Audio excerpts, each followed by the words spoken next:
ہم نے انسان کو مشقت ہی میں پیدا کیا. یہ مشقت ہر انسان کا مقدر ہے. لوگ گھروں کو چھوڑ کر آئے ہوئے ہیں, کہاں کہاں انسان جاتا ہے. یہ اس دنیا میں محنت اور مشقت. ہاں ایک مغالطہ ہو جاتا ہے کہ شاید یہ محلوں میں رہنے والے جو ہیں انہیں کوئی مشقت نہیں, انہیں کوئی دکھ نہیں. حالانکہ حقیقت یہ نہیں ہے. جو جتنا امیر ہے آپ دیکھیں گے اس کی جسمانی مشقت کم ہے, ذہنی کوفت زیادہ ہے. ٹرینکولائزرز کی انہیں ضرورت پڑتی ہے, انہیں سیڈیٹیوز چاہیے. خواب آور دوائیں مزدور کو نہیں کبھی ضرورت پڑے گی.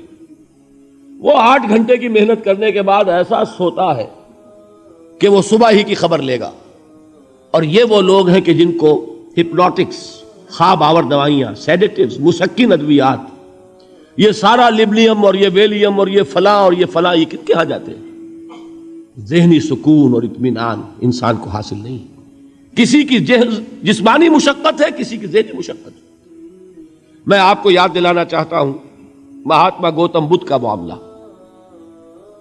30 برس کی عمر میں کپل وستو کا شہزادہ محل کو چھوڑ کر نکل گیا. جوان بیوی کو سوتا ہوا چھوڑ کر گیا. شیر خوار بچے کو چھوڑ کر گیا. راجدھانی میں رہنے والا محل کا باسی, جسے یہ معلوم ہے کہ باپ کے بعد مجھے یہ سلطنت ملنے والی ہے, کیوں گیا؟ کبھی کبھی آپ نے سوچا؟ اس نے انسان کے غم اور دکھ کا مشاہدہ کیا. اس نے دیکھا کوئی اندھا ہے, ٹھوکر کھا کر گر رہا ہے.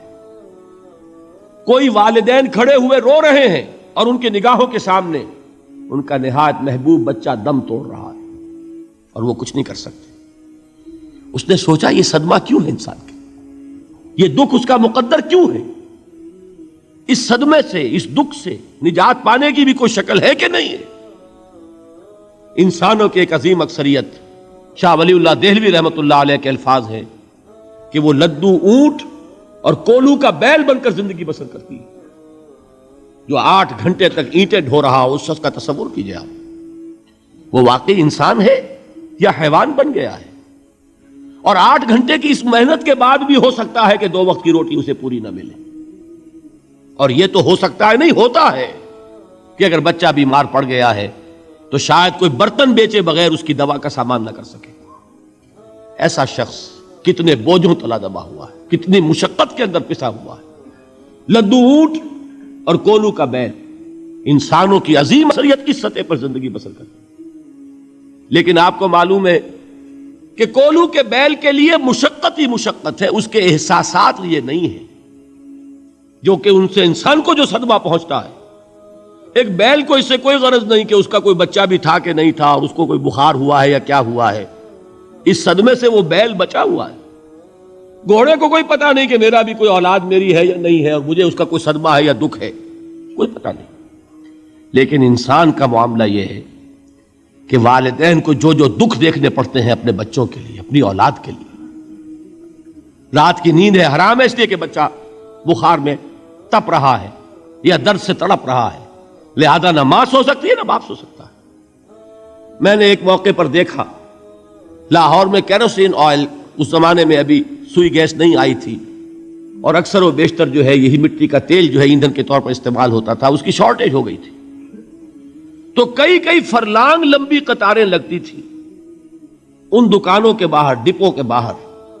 اور ایسے منظر بھی کہ ایک خاتون برقع پوش, ایک گود میں بچے کو لیے ہوئے, ایک کی انگلی پکڑے ہوئے, بوتل ہاتھ میں لیے ہوئے تیل کے لیے, اور کئی گھنٹے کھڑی ہے دکان پر.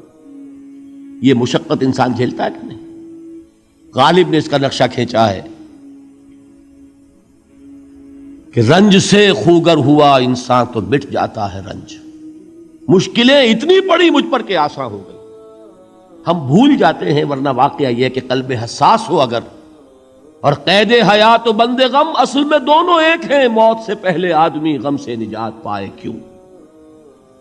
اچھا یہ تو ہوا لقد خلقنا الانسان فی کبد.